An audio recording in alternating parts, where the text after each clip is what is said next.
రూపాయలు నికరంగా పెట్టిన మెట్రోను రాష్ట్ర ప్రభుత్వం మెట్రో ఎల్ఎన్టీని ఒప్పించి 15,000 కోట్ల రూపాయలకి కొనుగోలు చేసింది.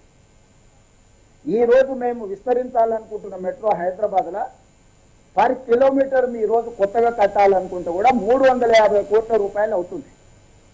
అట్లా లెక్కేసుకున్న 70 కిలోమీటర్ల మెట్రో ఈ రోజు ఉన్న పరంగా కూడా 25,000 కోట్ల రూపాయలు ఆస్తి. అన్ని రకాలుగా చెప్పి ఎల్ఎన్టీని ఒకటే పాయింట్ దగ్గర మేము ఒప్పించాం. మీరు అనొచ్చు, మరి ఎల్ఎన్టీ ఇంత పెద్ద సంస్థ మీకు తక్కువ చేసి ఇచ్చింది, మీ దగ్గర ఏం మంత్రదండం ఉన్న వాళ్ళని ఒప్పించడానికి. ప్రతి సంవత్సరం వాళ్ళకు నికరంగా 400 కోట్ల రూపాయలు నష్టం వస్తుంది. నేను చెప్పిన 20 సంవత్సరాలు ఇట్లనే మీ దగ్గర ఉంటే సంవత్సరానికి 400-500 కోట్ల రూపాయలు ఇట్లనే మీ నష్టం భరిస్తే మీ కంపెనీ మళ్ళీ ఒక 10,000 కోట్లు 20,000 కోట్లు మీరు నిండా ముంగుతారు. ఈ రోజు మీ నష్టాల నుంచి అయినా మీరు బయటపడతారు. విస్తరించుకోవడం ద్వారా మాకు లాభసాటిగా ఉంటుంది. మేము ప్రజల కోసం నిర్వహించాల్సిన అవసరం మాకు ఉన్నది, ఎల్ఎన్టీకి లేకపోవచ్చు. మీకు రుణ విముక్తులు అవుతారు. 13,600 కోట్లు బ్యాంకులలో వాళ్ళకి అప్పు ఉంది. దీని మీద ఆ అప్పు మీరు ఇమ్మీడియట్గా రుణ విముక్తి అయిపోతుంది. మీరు ప్రతి సంవత్సరం 400-500 కోట్ల రూపాయల నష్టం కూడా మీకు తగ్గుద్ది. మీ సంస్థకు కూడా పరోక్షంగా ఇది లాభమే. ఇంకో రకంగా మాకు లాభం. కొన్నిసార్లు మనం నిర్వహణ భారం అయినప్పుడు వదిలించుకోవడానికి చూస్తాం, డెట్ రీస్ట్రక్చర్.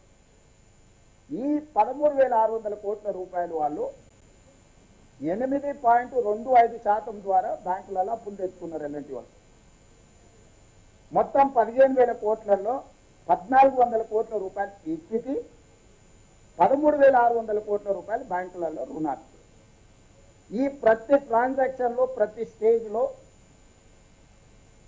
ఖట్టర్ గారికి, పట్టణాభివృద్ధి శాఖ మంత్రికి, రైల్వే శాఖ మినిస్టర్స్కి, ఫైనాన్స్ మినిస్టర్స్కి నేను పర్సనల్గా వెళ్ళి బ్రీఫ్ చేయడమే కాకుండా ఎవ్రీ ట్రాన్సాక్షన్స్లో గవర్నమెంట్ ఆఫ్ ఇండియా అధికారులు ఇందులో భాగస్వామి.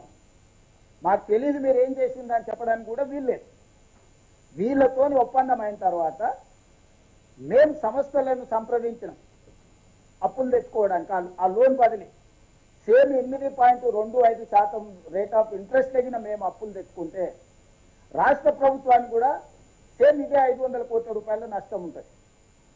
నేను గతంలో కేసీఆర్ గారు 11%, 11.5% పిఎఫ్సి, ఆర్ఈసి ద్వారా రేట్ ఆఫ్ ఇంట్రెస్ట్ అప్పులు చేస్తే డెట్ రీస్ట్రక్చర్ మీద 7.25%కి నేను తగ్గించుకున్నా. దాంతో నాకు కొంత వెసులుబాటు నష్టాలలో వచ్చింది. ఆ అనుభవంతో మా అధికారులందరినీ మాట్లాడి మనం డెట్ రీస్ట్రక్చర్ చేసుకుందాము, ఈ మెట్రో లోన్ని అతి తక్కువ రేట్ ఆఫ్ ఇంట్రెస్ట్లో ఎక్కడ దొరుకుతుందో మనం అక్కడ అప్పు తెచ్చుకొని ఈ అప్పును వాళ్ళు ఉన్న అప్పును మనం బ్యాంకులో తెచ్చుకొని ఇది అటు బదిలీ చేస్తే మనకు సులువుగా ఇది లాభసాటి వ్యాపారంగా మారుతుందని అంటే రకరకాల సంస్థల్ని సంప్రదించినాం. ఇండియన్ గవర్నమెంట్లోనే సంస్థ ఉంది, Indian railway finance corporation, government of India PSC. ఈరోజు వాళ్ళు దేశంలో 5 లక్షల కోట్ల రూపాయలు రుణాలు ఇస్తున్నారు. దీనికి ఉన్న ప్రత్యేకత ఏంటంటే రైళ్ల నిర్మాణం కోసం రైల్వే రిలేటెడ్ వాటికి మాత్రమే వీళ్ళు ఫైనాన్స్ చేస్తారు. పిఎఫ్సి, పవర్ ఫైనాన్స్ కార్పొరేషన్ 1,52,000 కోట్ల రూపాయలు కేసీఆర్కి ఇట్లా కాగితం పెడితే అట్లా లోన్ ఇచ్చారు. REC, rural electrification corporation, KCR గారు ఇట్లా కాగితం పెడితే 1,61,000 కోట్ల రూపాయలు అప్పు ఇచ్చారు. ఈ రెండు కూడా కేంద్ర ప్రభుత్వ సంస్థలు, పిఎఫ్సి అండ్ ఆర్ఈసి. ఐఆర్ఎఫ్సి ఇంకొకటి సేమ్ ఇలాంటిదే. అదే చంద్రశేఖరరావుకు పిఎఫ్సి, ఆర్ఈసి కలిసి 10 సంవత్సరాలలో 3,15,000 కోట్ల రూపాయలు అప్పిచ్చింది. ఏ గ్యారంటీ లేకుండా, రిజర్వ్ బ్యాంక్ గ్యారంటీ కూడా లేదు దానికి. జస్ట్ చంద్రశేఖరరావు దరఖాస్తు పెట్టిండు, కిషన్ రెడ్డి గారు, మోడీ గారు లోన్లు ఇచ్చేసి దాంతో కాళేశ్వరం కట్టి కూలేశ్వరం అయింది. ఇక రకరకాల దాంట్లలో 3,15,000 కోట్ల రూపాయలు అవలీలగా మూడో కంటికి తెలవకుండా 3,15,000 కోట్ల రూపాయలు అప్పిచ్చారు. దానికి కేసీఆర్ చెల్లించిన ఇంట్రెస్ట్ ఎంత అంటే 11.5% highest. The lowest is 9.5, the highest is 11.5. ఇంత అడ్డగోలుగా బాధ్యతారహితంగా 3,15,000 కోట్ల రూపాయలు ఓన్లీ 2 కార్పొరేషన్స్ నేను చెప్పేది. ఈ 2 కూడా కేంద్ర ప్రభుత్వాన్ని. ఇప్పుడు నేను 3వ కార్పొరేషన్ సంప్రదించిన they are dedicated for railway constructions.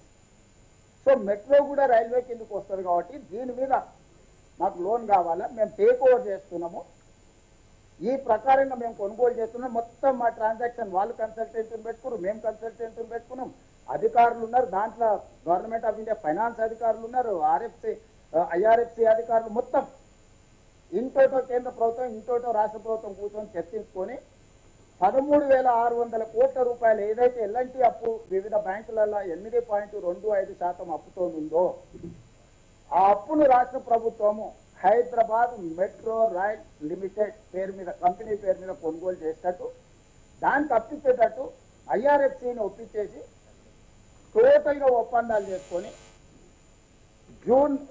మే 30 తారీఖు నాటికి లోన్ డిస్బర్స్మెంట్ చేయాలి. జూన్ 1 నుంచి కంప్లీట్గా మెట్రో మేము టేక్ ఓవర్ చేయాలి ఎల్ఎన్టీ నుంచి.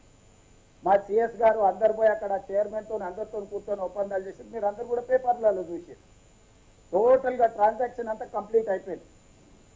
1,400 కోట్లు మేము మార్జిన్ మనీ కట్టాలి ఈక్విటీకి, దీనికి 13,600 కోట్ల రూపాయలు వాళ్ళు ఇచ్చారు. వాళ్ళు పేపర్ ప్రాసెస్కు 84 కోట్ల రూపాయలు ఫీజు అడిగింది.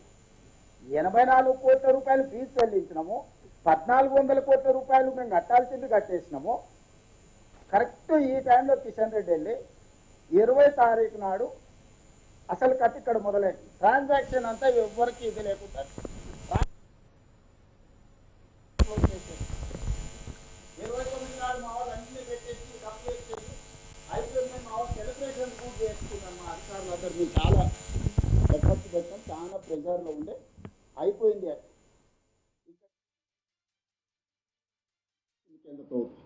అందుకు ఎన్ని రోజుల నుంచి కిషన్ రెడ్డి అని కలబడుతున్నాను. ఇది transaction between IRFC and state government of ఇండియాలో ఉండే